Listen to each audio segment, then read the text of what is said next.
Assalamualaikum warahmatullahi wabarakatuh.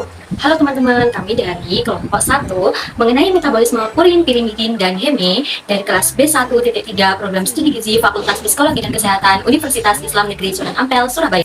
Anggota kami terdiri dari Amalia Firda Salsabila dengan NIM belakang 002, ada Apriana Aja dengan NIM belakang 010, ada Asyifa Yusintama dengan NIM belakang 011, ada Hendrianto Maulana Gani dengan NIM belakang 023, ada Hilmana Kafarandisa dengan NIM belakang 024, ada Ikrimatul Munawar dengan NIM belakang 025, ada Ilma Salsabila dengan NIM belakang 026, ada Ines Puspitasari dengan NIM belakang 027, ada Lulu Jamila dengan NIM belakang 033, dan ada saya sendiri, Marisa dengan NIM belakang 034, ada Aisyah Sekar Kirana dengan NIM belakang 064, dan ada Azra Putriana dengan NIM belakang 066, dan yang terakhir ada Ziaum Paulin Muzil dengan NIM belakang 070. Nah, pokok pembahasan yang akan kami jelaskan, paparkan, yaitu ada dua. Pokok pertama, yaitu mengenai pendeskripsian metabolisme purin, pirimidin, dan heme dalam tubuh manusia. Dan yang kedua, mengenai menjelaskan fungsi-fungsi penting zat purin, pirimidin, dan heme dalam metabolisme seluler. Nah, kemudian saya akan menjelaskan mengenai hubungan antara DNA, RNA, pirimidin dan juga protein, purin, pirimidin dan juga protein. Jadi, purin dan pirimidin itu termasuk ke dalam bagian daripada basa nitrogen yang merupakan bagian dari nukleotida yang terdapat pada DNA. Di mana nanti DNA dan RNA ini merupakan bagian yang akan diterjemahkan menjadi asam-asam amino untuk kemudian diproses lebih lanjut menjadi protein. Selanjutnya, terdapat transkripsi RNA yang dapat dilihat pada gambar di samping. Melalui proses transkripsi RNA akan dibentuk dari DNA. Kemudian RNA terbentuk terbagi menjadi 3, yaitu mRNA, cRNA, dan rRNA yang mempunyai tugas dan fungsinya masing-masing. Kemudian pada tahap translasi akan terjadi penerjemahan kode genetik RNA menjadi urutan asam amino penyusun protein. Selanjutnya yaitu macam-macam basa nitrogen. Nah, basa nitrogen yang terdapat pada DNA dan RNA ini terdiri atas dua, yaitu purin dan pirimidin. Purin tersusun dari cincin yang memiliki dua cincin, yaitu cincin 5 dan juga cincin 6 yang masing-masing mengandung 2 nitrogen. Purin sendiri terdiri atas yang pertama ada adenin, 6 aminopurin, guanin, 2 amino 6 oksipurin, hiposantin, 6 oksipurin, dan yang terakhir santin, 2,6 dioksipurin.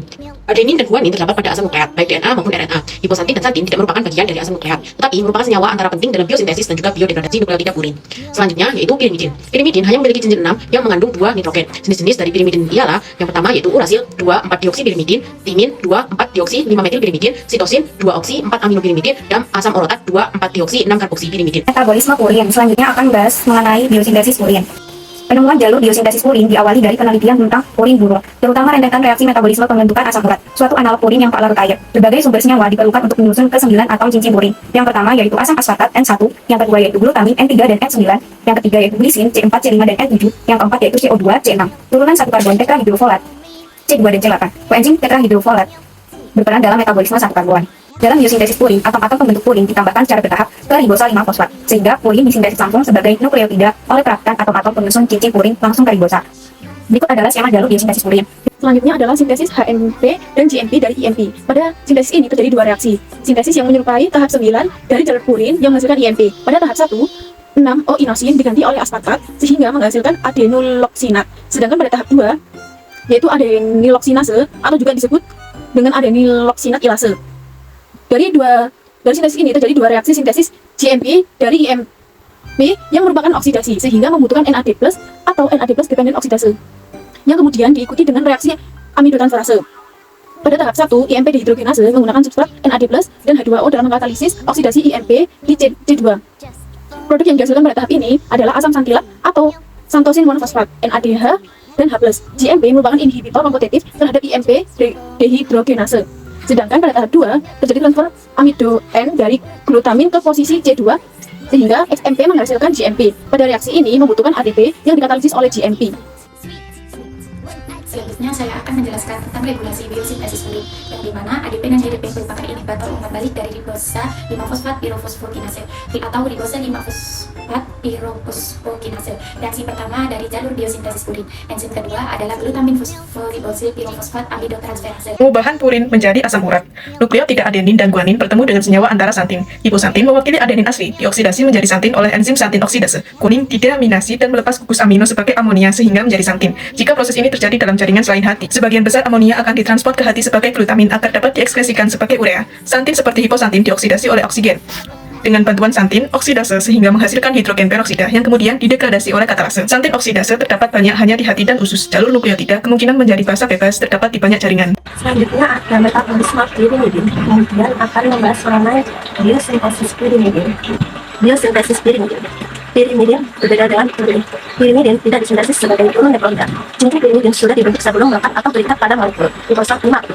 Inti pirimidin terdiri dari 6 atom dan dibentuk dari 2 molekul prekursor, yaitu karbomoil dan asam aspartat. Biosintesis pirimidin terdiri dari 12 tahap, tapi bisa dikategorikan menjadi 3 tahap, utama berdasarkan produk utama yang dibentuknya. Regulasi biosintesis pirimidin yang pertama, regulasi aspartat transferbamilasa atau aktivitas enzim. Yang kedua, aspartat transferbamilasa dari jalur biosintesis nukleotida pirimidin dikendalikan oleh regulasi allosterik. Yang kedua, interkonversi nukleotida. Monofosfat dibentuk secara de novo, sedangkan trifosfat berasal dari monofosfat tersebut. Tentu ketiga bentuk tersebut berada dalam keadaan ada beberapa enzim yang dikelompokkan dalam nukleosida monofosfatkinase yang mengkatalisis reaksi umum yang reversibel. Degradasi pirimidin. Katabolisme pirimidin mengakibatkan degradasi cincin pirimidin menjadi produk-produk seperti substrat yang aslinya, yaitu aspartat, CO2, dan amonia. Lalu perbandingan metabolisme purin dan pirimidin. Purin disintesis pada PPP, sedangkan pirimidin disintesis dulu kemudian ditambahkan pada PPP. Purin diregulasi oleh GTP atau ATP, sedangkan pirimidin diregulasi oleh UTP. Lalu purin menghasilkan IMP, sedangkan pirimidin menghasilkan UMP atau CMP. Purin memerlukan energi, dan pirimidin juga memerlukan energi. Kemudian metabolisme Heme. Apa itu hemoprotein? Hemoprotein adalah protein dengan kandungan Heme yang terdapat hampir dalam semua sel manusia, hewan, dan pigmen fotosintesis tumbuhan. Heme terbentuk dari pengumpulan besi atau Fe ke dalam protoprotein yang dikatalisis oleh enzim hemosintetase atau peroxidase yang terjadi di dalam mitokondria. Selanjutnya, biosintesis heme terjadi di sebagian besar jaringan, kecuali pada endosintetase. Enzim pengendalinya yaitu enzim aminosintetase. Senyawa yang mempengaruhi enzim aminosintetase yaitu insektisida, bahan karsinogen, serta bahan obat-obatan. Di mana yang akan dimetabolisme di dalam hati dengan enzim fitokrom P460 yang dapat mengakibatkan konsentrasi heme di dalam sel menurun, sedangkan aktivitas enzim akan meningkat. Selanjutnya ada katabolisme heme, yaitu dalam hati memproduksi bilirubin glucuronate transverse yang mengkonjugasikan bilirubin dengan glucuronat dan mengeluarkannya sebagai bilirubin glucuronate transfer dalam bentuk teduh. Kemudian di dalam saluran pencernaan mendekonjugasi bilirubin, lalu mengubahnya menjadi urobilinogen dan sterkobilin. Lalu di bagian ginjal menyerap kembali sebagian urobilinogen dan mengeluarkannya sebagai urobilin. Dan ada pun kotoran sebagian besar terdiri dari sterkobilin yang dioksidasi dalam tinja menjadi urobilinogen. Fungsi purin, pirimidin, dan heme. Pirimidin berfungsi dalam memproduksi karbon dioksida, asam beta amino, dan amonia. Kemudian fungsi purin untuk memproduksi asam urat yang diperlukan tubuh. Heme pada rantai asam amino adalah untuk mengangkut oksigen dalam aliran darah.